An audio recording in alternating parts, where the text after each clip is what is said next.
can't be an individual if you're the same as everyone else. But governments love that. They love to have everyone the same. Individuals tend to be problems. The mass will go along at a meeting when they've been brought to a conclusion by someone in the Delphi technique. If there's one individual there who's got a different point of view, comes out of left field with an idea, there can be chaos in that room, even for the one controlling the technique. So the individual is a problem. No longer is individual thought and action the motor of social and cultural progress. Instead, giant organizations and institutions overpowered individuals. Giant organizations and institutions overpowered individuals. That's getting right back to what I'm trying to say. We don't have democracy. We haven't had it for an awful long time. The massive foundations that were put into being by those who already owned the giant industries, like the Rockefellers, like the Fords and Carnegies, then funded all the NGO groups, giant groups, organizations, and institutions, and that overpowers the individuals. It overpowers the individual's ability to have a voice. They only listen to big groups, and the big groups are well funded. If you notice who really funds most of the environmental groups, they come from these same institutions. The same institutions will have shares in lumbering companies. You find who owns much of the animal activist groups, who runs and funds them, and the money's filtered down through the very organizations that own the laboratories where they test the animals. It's a dialectic. The era corresponds to the staid, conformist, and conservative world of corporate capitalism that was dominant in the 1950s with its organization, men and women, its mass consumption, and its mass culture.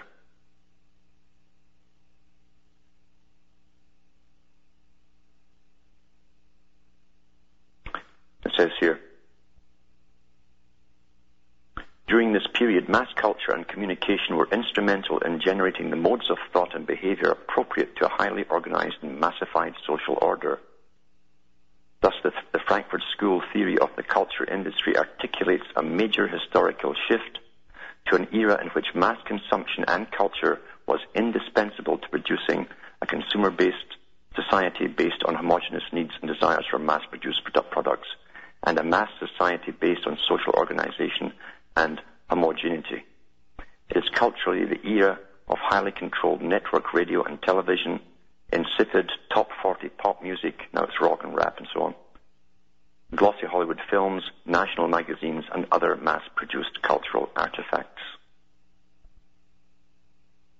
Of course, the media culture was never as massified and as homogeneous as in the Frankfurt School's model, and one could argue that the model was flawed even during its time of origin and influence, and that other models were preferable, such as those of Walter Benjamin, Siegfried Kreischer, Ernst Bloch, and others of the Weimar generation and later British cultural studies. Yet the original Frankfurt School model of the culture industry did articulate the important social roles of media culture during the specific regime of capital and provided a model still of use of a highly commercial and technologically advanced culture that serves the need of dominant corporate interests, plays a major role in ideological reproduction and in enculturating individuals into the dominant system of needs, thoughts, and behavior. Now, when you go into the beginnings of the Frankfurt School, where did they get all their theories from? All these theories really originated within Germany. Very important place because it was the pinnacle in the 1800s and early 1900s of science and all the studies of science. Before the scientists took over with all their theories, they were like the other countries where religion really dominated. Because religion itself is a controlling factor to get a passive population that go along together along the same path. So it's very, very important. And these guys had studied the likes of Hegel and Nietzsche and all the rest of them. And the world they wanted to bring in would be really a godless world. They wanted to bring in the rational man. But they also understood that most people out there were not, to their way of thinking, rational at all. They were well aware of Bernays' studies, and they knew that to get ideas across for a political system, to transform society from working your way up type society, as it was always pushed before, standing on your 2 feet, to a socialized society which was controlled and manipulated by those who knew better, they'd have to accept the fact for a while that people would still be into religions and so on.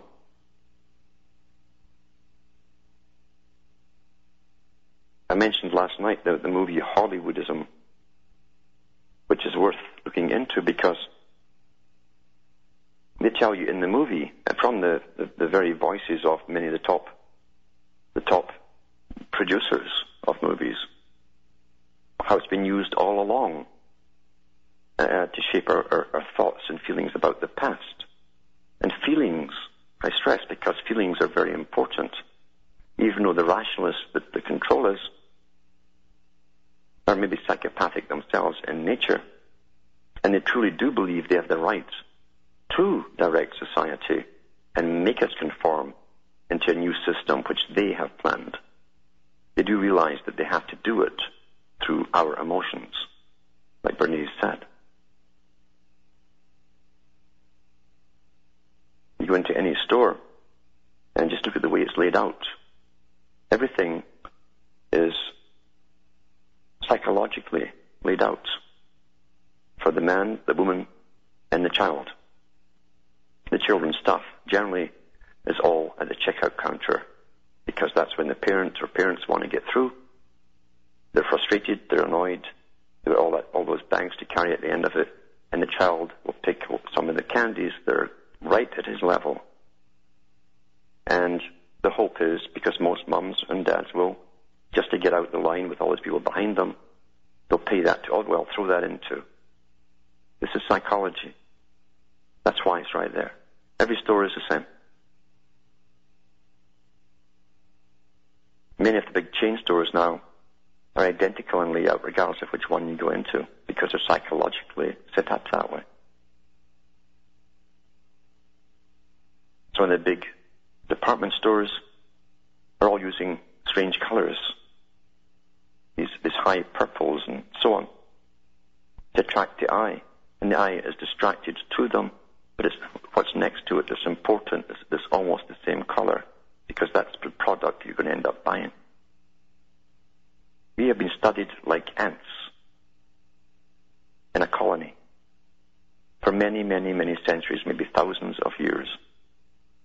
And they know how to manipulate us at the top.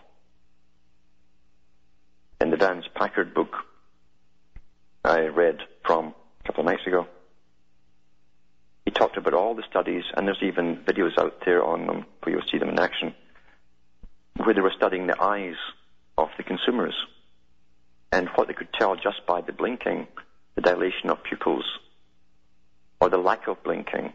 They knew exactly if the person wanted this product or not, or would buy it.